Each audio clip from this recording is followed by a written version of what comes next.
अगर आपको सच्ची डरावनी कहानियां, अपराध से जुड़ी डॉक्यूमेंट्री और रोंगटे खड़े कर देने वाली पैरानॉर्मल कहानियां पसंद हैं, तो हादसे और रहस्य चैनल को जरूर सब्सक्राइब करें। तो आज जिस केस के बारे में मैं बात करने जा रहा हूं, वो बांग्लादेश का है। ये एक सच्ची त्रासदी है जो आपका खून खौला देगी और दिल तोड़ देगी। 28 अगस्त 2023 को एक लड़के ने अपनी मां को फोन किया। उसकी आवाज बहुत डरी हुई थी और कांपती आवाज में उसने अपनी मां को बताया कि कुछ लोगों ने उसे किडनैप कर लिया है और बुरी तरह मार रहे हैं। इससे पहले कि उसकी मां कुछ समझ पाती, लड़के ने फोन काट दिया। फिर उसी नंबर से एक और कॉल आई, लेकिन इस बार कोई और बोल रहा था। यह मामला हृदय शिबली सादिक का है। वह 20 साल का था और चटगांव में पैदा हुआ था। शिबली इकलौता बेटा था और बहुत गरीब परिवार से था, जहां उसके पिता मोहम्मद शफीक एक ट्रक ड्राइवर थे और उसकी मां नाहिदा अख्तर गृहिणी थी। शिबली को पढ़ाई का बहुत शौक था और उसके जीवन में बड़े सपने थे। अपने सपनों को पूरा करने के लिए उसने बहुत कम उम्र में काम करना शुरू कर दिया था। उनके परिवार की आर्थिक स्थिति बहुत खराब थी, इसलिए पढ़ाई के साथ साथ वह कॉलेज की फीस के लिए पैसे जमा करने के लिए काम भी करता था। उसने अपने घर के पास ही एक पोल्ट्री फार्म में नई नौकरी शुरू की। कम उम्र में काम शुरू करने के बावजूद वह अपने काम में बहुत अच्छा था।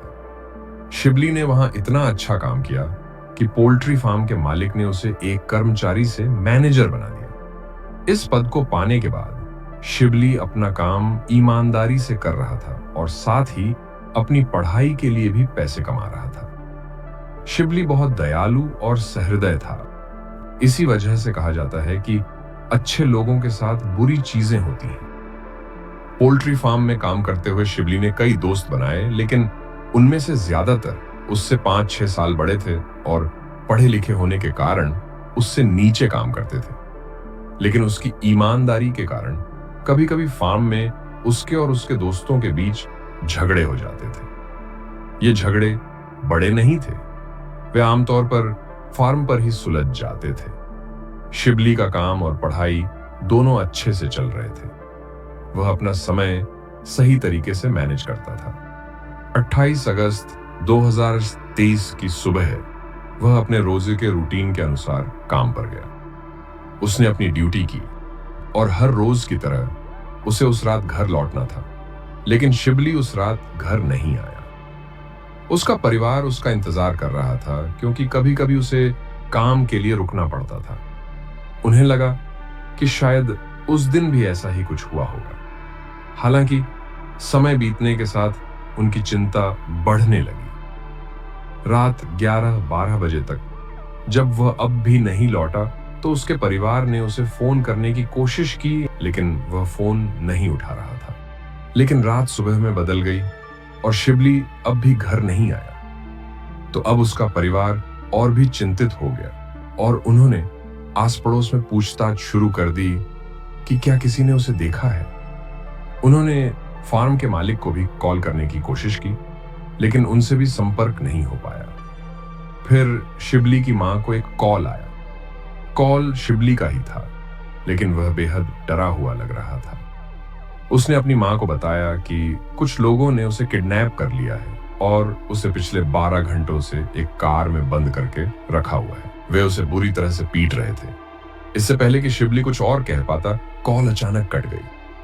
उसकी मां घबराकर उसका नंबर बार बार डायल करती रही, लेकिन कोई फायदा नहीं हुआ। फिर उसी नंबर से एक और कॉल आई।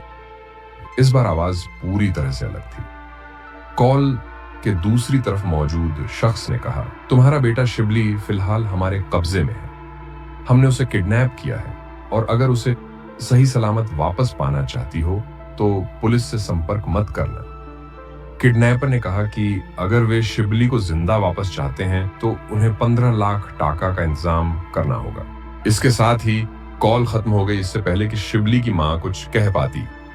शिबली के माता पिता के पास 15 लाख टाका नहीं थे, लेकिन अपने बेटे की जान के लिए उन्होंने पैसों का इंतजाम करने की कोशिश शुरू कर दी।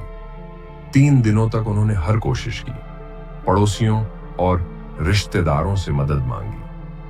31 अगस्त 2023 को किडनैपर्स ने फिर से कॉल किया और परिवार को बताया कि वे पैसे इकट्ठे करने में विफल रहे हैं। किडनैपर्स को परिवार की आर्थिक स्थिति का पता था और उन्हें कुछ अंदाजा था कि वे इतनी बड़ी रकम इकट्ठा नहीं कर पाएंगे। किडनैपर्स ने फिरौती की रकम 15 लाख टाका से घटाकर 2 लाख टाका कर दी। शिबली के माता पिता ने कहा, हम कर लेंगे, बस हमारे बेटे को नुकसान मत पहुंचाना। उन्होंने किडनैपर्स से 4 दिन का और वक्त मांगा। 2 लाख टाका भी शिबली के परिवार के लिए बड़ी रकम थी। घर घर जाकर मदद मांगने के बाद उन्होंने आखिरकार 2 लाख बांग्लादेशी टाका का इंतजाम किया। इसके बाद वे किडनैपर्स की कॉल का इंतजार करने लगे। 4 सितंबर की दोपहर को किडनैपर्स ने कॉल किया और पैसे देने के लिए एक जगह बताई। उन्होंने फिर से धमकी दी कि अगर पुलिस को खबर की तो वे उसके बेटे को मार देंगे। इसलिए अब शिबली का परिवार कोई जोखिम नहीं लेना चाहता था। कॉल के तुरंत बाद शिबली के पिता पैसे लेकर बताए गए स्थान पर गए। वह कुछ देर वहां इंतजार करते रहे और 2 आदमी मास्क पहने हुए वहां आए। उन्होंने पैसे लिए और कहा, तुम्हारा बेटा घर पर मिल जाएगा। पैसे देने सिर्फ शिबली के पिता ही गए थे, इसलिए वह खुश थे कि उनका बेटा आखिरकार सुरक्षित है। वह जल्दी से घर लौटे, लेकिन जब वे घर पहुंचे तो उनका बेटा अभी तक घर नहीं आया था। उन्होंने अपनी पत्नी से बेटे के बारे में पूछा। यह सुनकर शिबली की मां और भी डर गई। शिबली के पिता ने अपनी पत्नी को सब कुछ बताया और दोनों अपने बेटे का दरवाजे पर इंतजार करने लगे। उन्होंने सोचा कि उन्होंने पैसे दे दिए हैं, अब उनका बेटा वापस आ जाएगा। शाम रात में बदल गई, लेकिन शिबली का कोई अता पता नहीं था। हैरानी की बात यह है कि 3 दिन और गुजर गए और अब 7 सितंबर हो गया था। फिरौती की रकम दिए हुए 3 दिन हो चुके थे। हालांकि किडनैपर्स ने उन्हें शिबली को कॉल न करने की चेतावनी दी थी, उसके पिता ने फैसला किया कि अब बहुत दिन हो गए हैं, इसलिए वह फोन करेंगे। लगभग 10 दिन बीत चुके थे। स्थिति बहुत कठिन हो रही थी। तो 7 सितंबर की शाम को शिबली के माता पिता ने फैसला किया कि उनके पास लोकल पुलिस स्टेशन जाने के अलावा कोई चारा नहीं है। उन्होंने पुलिस को पिछले 10 दिनों में घटी सारी घटनाओं के बारे में बताया। पुलिस शुरू में गुस्से में थी। पुलिस ने शिबली की सारी जानकारी जुटाई और एफआईआर दर्ज करके मामले की जांच शुरू की। पुलिस ने शिबली की गतिविधियों को ट्रैक करना शुरू किया। जांच से पता चला कि शिबली वाकई एक अच्छा लड़का था, लेकिन जांच के दौरान शिबली की मां नाहिदा को कुछ याद आया। शिबली ने बताया था कि करीब 2 महीने पहले पोल्ट्री फार्म में काम करते वक्त उसका वहां काम करने वाले 6 लड़कों से झगड़ा हुआ था। बाद में यह झगड़ा सुलझ गया और शिबली ने इस पर ज्यादा ध्यान नहीं दिया। यह सुनते ही पुलिस ने तुरंत इस लीड को फॉलो किया और सीधे पोल्ट्री फार्म पहुंची। वहां पहुंचने पर पुलिस ने उन 6 कर्मचारियों को हिरासत में लिया जिनका शिबली से झगड़ा हुआ था। प्रारंभिक जांच में इन 6 लोगों ने खुद को निर्दोष साबित करने की कोशिश की। हालांकि जब पुलिस ने उन पर दबाव डाला तो 4 आरोपी उमोंगचिंग मारमा, स्विचिंगम मारमा, आंगथाम मामा और युकथामी मामा आगे आए और सब कुछ कबूल कर लिया। पुलिस ने उन्हें किडनैपिंग के आरोप में गिरफ्तार किया, लेकिन 2 नाम अभी भी अज्ञात थे। गिरफ्तारी के बाद पुलिस ने उनसे शिबली की लोकेशन के बारे में पूछताछ की, लेकिन उन्होंने कुछ नहीं बताया। कई दिनों की हिरासत और भारी दबाव के बाद 11 सितंबर को उन्होंने आखिरकार बोलना शुरू किया और सब कुछ कबूल कर लिया। उन्होंने बताया कि उन्होंने शिबली को बदला लेने के लिए किडनैप किया था। शुरू में उनकी योजना शिबली को प्रताड़ित करने, उसका परिवार से पैसे वसूलने और फिर उसे छोड़ने की थी। सब कुछ योजना के अनुसार चल रहा था और वे फिरौती के पैसे लेने वाले थे। हालांकि इस बीच शिबली ने उनमें से 2 के चेहरे पहचान लिए। उन्हें एहसास हुआ कि शिबली ने उन्हें देख लिया है और जान गया है कि उन्हीं लोगों ने उसे किडनैप किया है। अगर वे उसे छोड़ देते तो वह पुलिस के पास चला जाता और वे सब पकड़े जाते। खुद को बचाने के लिए उन्होंने टेबल पर रखे चाकू से शिबली पर कई बार वार किया। शिबली बुरी तरह से खून बहने लगा और मौके पर ही उसकी मौत हो गई। अब तक पुलिस और परिवार को लगा कि यह केवल किडनैपिंग का मामला है, लेकिन अब यह पुष्टि हो गई कि यह हत्या का मामला था। इसके बाद पुलिस ने उनसे शिबली के शव के बारे में पूछा। उन्होंने कबूल किया कि शिबली को मारने के बाद उन्होंने उसके शरीर को काटकर रोजान हिल से नीचे फेंक दिया। गिरफ्तारी के बाद एक और चौंकाने वाला खुलासा हुआ। आरोपियों में 26 वर्षीय उमोंग-चिंग मारमा भी था, जिसने कबूल किया कि वह कभी शिबली का अच्छा दोस्त था, लेकिन कुछ महीने पहले उनका झगड़ा हो गया था। इसके बाद उमोंग-चिंग ने बदला लेने का फैसला किया।